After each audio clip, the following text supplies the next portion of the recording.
Hey, what's going on, everyone? I am going to show you my version of meatballs and marinara spaghetti. I think this is a great dish, especially if you're a parent, to get your kids into the kitchen with you, and they can help you without having to handle anything that's really sharp or anything like that. Or if they're old enough to handle life, this is cool too. And I love this dish because I remember growing up as a kid, my mom used to make it all the time, but she would use tomato paste and tomato sauce and add seasonings to it. And then when I got older, I would just grab a bottle of ragu and doctor it up myself, and I couldn't tell the difference until somebody did show me otherwise. This recipe is very simple, but it is so delicious, as a lot of the simple things are. So take what you want with this recipe and doctor it up however you want. But this will give you a good base again. And for those of you, especially with kids, get them in the kitchen with this recipe and they'll enjoy it. All right, so here is your spaghetti or marinara and meatball recipe. So what we have here is a list of ingredients that you'll need for your sauce. So don't get the cheap peeled tomatoes, get the good quality ones. It will make the difference on how long it takes for your sauce to cook. And what you have next is what you'll need for your meatballs. Now, normally when it comes to the meat, I just find your ground pork sausage, and I usually find the one that says all natural because there's no MSG in it. However, if you wanted a little bit more flavor and that's, you're just trying to go on a budget, if you get like the other hot flavor, I think it goes pretty well with the flavor that you can add to it. Give your recipe a little bit of spice. After that, you'll find a nice yellow onion, large yellow onion, and we'll peel the entire onion and take your nice sharp knife, dice up the entire onion, and then we'll set that aside. Find you some fresh garlic. Fresh garlic goes really good with almost anything in life. And most people go to 6 cloves. I do 8 cloves of garlic. I have a hard time overdoing garlic, I feel. Anyway, you'll peel that garlic.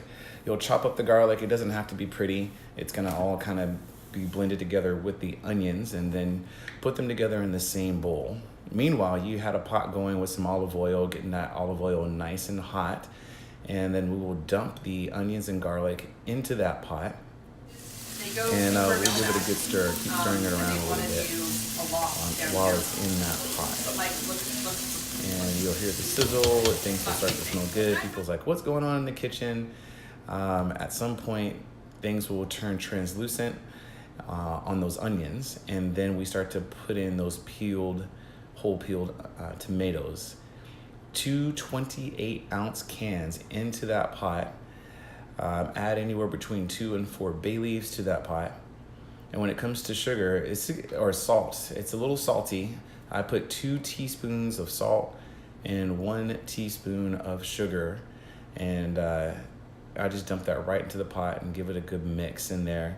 And then I'll also add a generous amount of basil into that pot. I love using dried basil as opposed to the fresh. I feel like the flavor's a little strong. All right, then we got your sausage. So I'm gonna end up mixing these 2 meats together this time.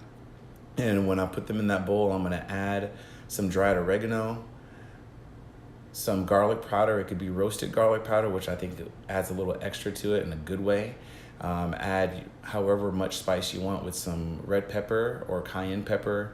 I got some dried thyme. Sage, I think, is a secret ingredient here. It really adds something to it that you just need to add that sage. It's really good. You may or may not add salt here because the sauce itself is a little salty, but you can definitely add in some pepper, black pepper into that, and then give it a really good mix. All you're just trying to do is mix and marry all those ingredients together. And this is where your kids can help out in making those meatballs. Make sure they wash their hands, get their hands into that meat. They can rub the meat together in their bare hands instead of using a melon baller. Or if you want them to use a melon baller, that's cool too.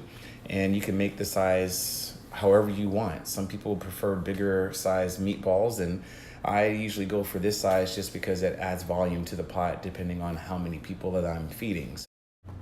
I almost forgot one very, very important thing. It's really not cooking spaghetti, in my opinion, until you've got some Dean Martin and some red wine. And don't forget to add that red wine into your sauce, and make sure to save some of that for your cup to drink while you are cooking, and hopefully have another bottle later so you can have that for the finished product to eat with your meal at the end.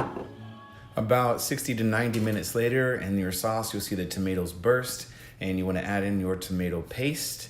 You might let that simmer for another half hour, or you can go ahead and put your meatballs in at the same time and let that cook for another 30 to 40 minutes.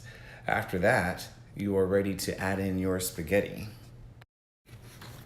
Now, everybody, I assume, knows how to make spaghetti in a pot of boiled water, salted water, and you can take your spaghetti, put that on the bottom of the plate, take your marinara and meatball over the plate, and make sure you serve it with that same glass of wine or same bottle of wine that you used to cook with.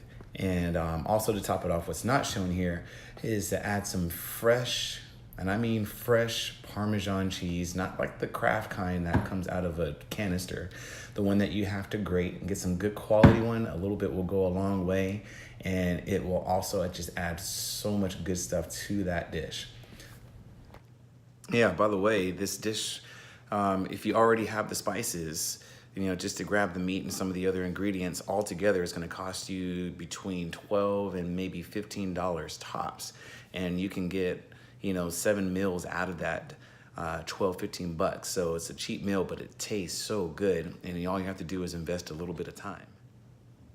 And that's it. That's your meatball and marinara. Add a little spaghetti.